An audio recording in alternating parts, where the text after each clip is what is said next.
நாடாளுமன்ற உறுப்பினர் ராமநாதன் அர்ஜுனா அவர்களின் பதவி இலங்கை தேர்தல் சட்டத்தின்படி பறிக்கப்படுமா?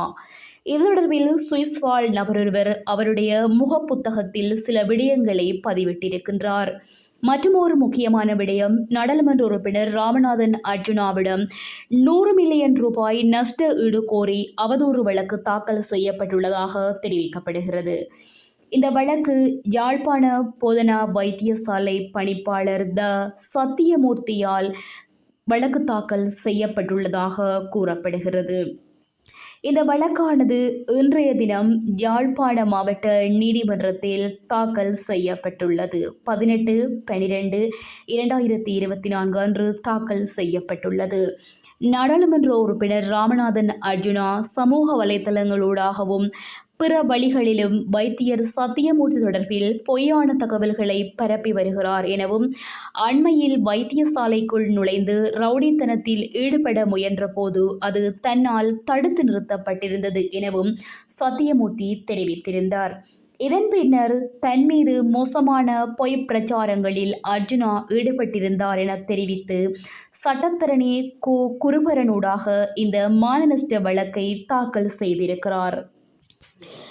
இலங்கை தேர்தல் சட்டத்தின்படி அரச ஊழியரொருவர் அவருடைய பதவியிலிருந்து விடுபடாமல் தடை நிலையில் இருக்கும் போது தேர்தலில் போட்டியிட்டால் அது சட்டவிரோதமான செயல்.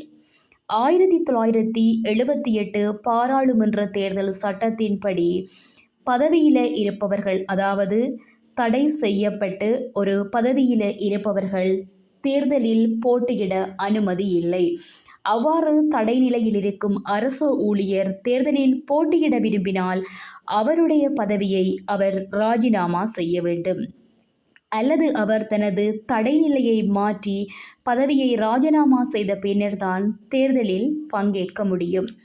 இதன் நேரடி விளைவுகள் என்னவென்றால், அதாவது தனது பதவியை ராஜினாமா செய்யாமல் போட்டியிட்டு வெற்றி பெற்றால் அதன் நேரடி விளைவுகள் என்னவாக இருக்குமென்றால், அவர் பாராளுமன்ற உறுப்பினர் பதவியை இழக்க நேரிடும்.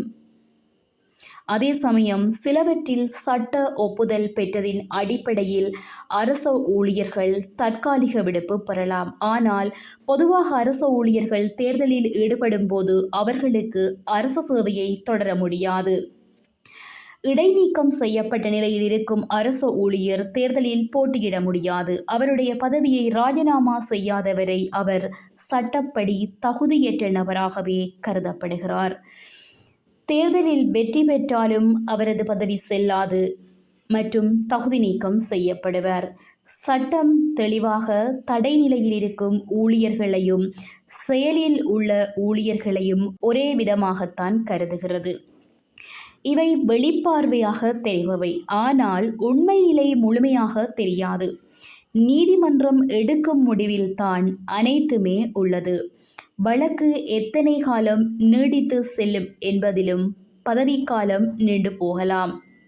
இவ்வாறாக நாடாளுமன்ற உறுப்பினர் ராமநாதன் அர்ஜுனா அவர்களின் பதவி குறித்து சுவிஸ் வாழ் நபரொருவர் தனது முகநூல் பக்கத்தில் பகிர்ந்திருக்கிறார்.